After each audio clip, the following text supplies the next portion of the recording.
Hi, welcome back to another video. Today we're going to talk about something I'm very passionate about, which is conversion rates. I'm going to go through what a conversion rate is, why it's important, how you can find yours in Google Analytics, and also how to work it out manually. So before I jump into the interesting part, your conversion rate is basically the percentage of visitors on your website who performed an action you wanted them to do. Something like submitting a contact form, making a purchase from your website, phoning your business, creating an account, signing up for a subscription, clicking request directions. Anything like that is typically considered a conversion by a marketer. Now, the reason your conversion rate is important is because if you can increase it, you'll get leads without spending so much money. So, for example, if you've got a Google Ads account and you're running Google Ads to a page and it's converting at 1%, if you can get that up to 2%, you'll literally get double the amount of leads for the same ad budget. And if you're new to this concept, I must point out that taking your conversion rate from 1% to 2% is very possible. In fact, here's an example of a split test I ran in Google Ads for a luxury dress shop, where I ran the exact same ads to an alternative version of their page.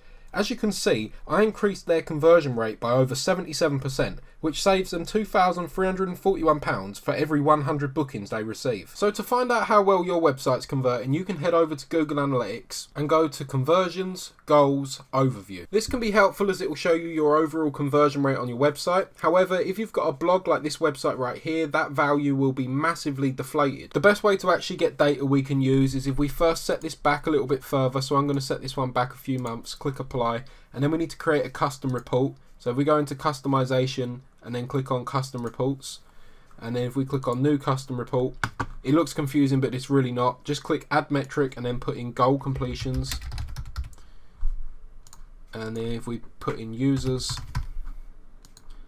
and then finally if we put in here the goal conversion rate, and then if we set our dimension drill downs to landing page,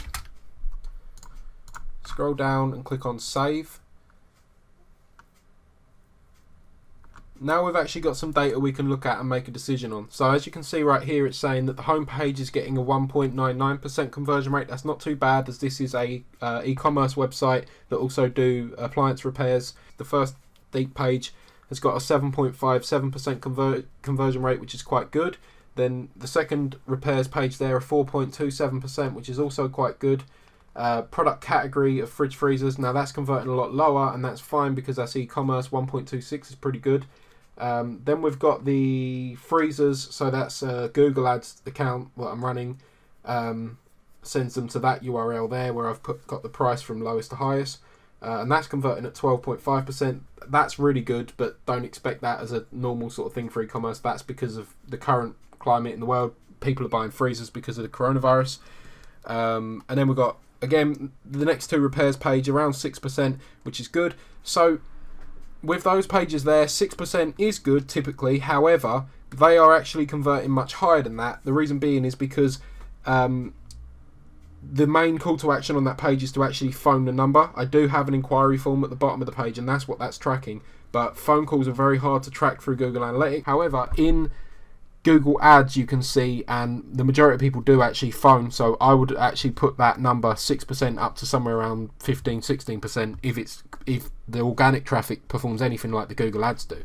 And just to prove I'm not BSing you, this is the Google Ads account. I'm just going to click refresh now so you can see I can't edit any of this stuff. You can see the way it's moving. This is real.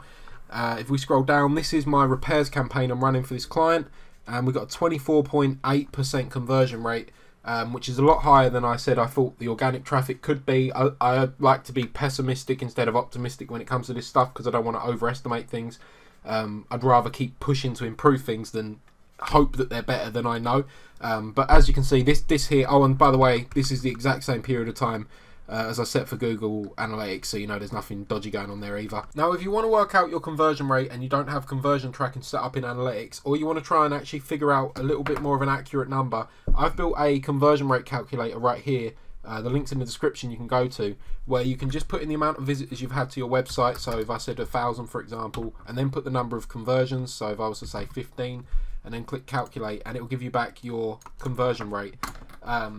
So this can be useful if you think about the fact that Google Analytics will add in spam form submissions as a conversion. It often won't know the difference between a real person and a spam submission, so that may show that you've had 16 when in reality you've only had 15, or if you get spammed a lot it might show you've had 40, 50 when in reality you've only had 15. In that case, this tool would be a lot better at figuring that out quickly. You can do the math yourself, it's easy. You just divide the number of conversions by your visitors and then times that by 100 to get your percentage. That's all I've made this tool do. But anytime you can save time in life, you should do, really, I think. Now, another thing this tool can help you do, although it's slightly outside the abilities of the tool I've created, you can actually do this with a calculator and the tool together, is help you figure out what you can expect by increasing your ad budget, for example, if this was the traffic coming from ads. So let's say that we're running Google ads right now, and instead of 1,000, let's say we're getting 1,248 people, and we could say we had 15 leads come through, but we closed 9 of them. Off the back of that, we can find that we've got a 0.72% conversion rate. So let's say that for these 1,248 people, we paid £1,072 for it. If we divide that number by the amount of visitors we got, we can see that we're paying somewhere around, let's call that 86 pence per visitor. Off the back of that, we could say, right, we've been doing okay with £1,072 a month, but we're doing good now, we're growing our business, we're getting the customers in, and we've grown enough to handle more leads, so let's up that to 2,750. Off the back of that, you can now figure out how many leads you can get, because we've got this conversion rate. So if we were to say 2,750 and then divide that by the 0.86, that brings us out to about 3,198.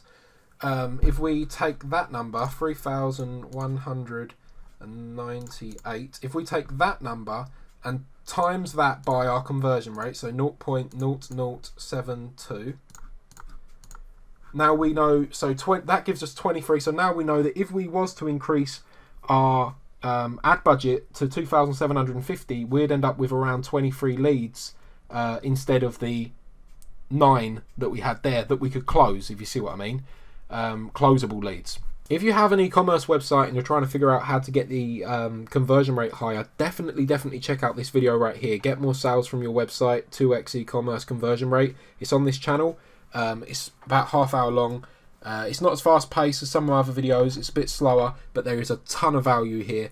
The editing was going to take me too long, and in all honesty, like, you could spend, I mean, this is stuff I've learned over years of studying this and testing this, split testing this. You will get so much value from this half hour. By the end of watching this video, you will know how to make a hell of a lot more money from your e-commerce website. I think this, I can't remember the exact figure, but I think it was about 120% e-commerce conversion rate increase from what I'm teaching right here. I was comparing people that added a product to their basket and then went ahead and actually bought the product to the previous year after, from the changes I made. So if you're interested in that, definitely check this video out. If you're interested in, if you've got a service-based business and you're trying to increase your conversion rate on that, then drop it in the comments below and I'll put together a video on how to increase the conversion rate on those, as that's obviously another thing I spent a lot of time doing. Or if you're looking for an agency to work with to help you do this, then contact my agency, On Top Marketing. If you enjoyed this video, then make sure to give it a like and subscribe to the channel. I will be doing more. I've put the link to this video and the tool that I was using just now in the description, and I will see you in the next video.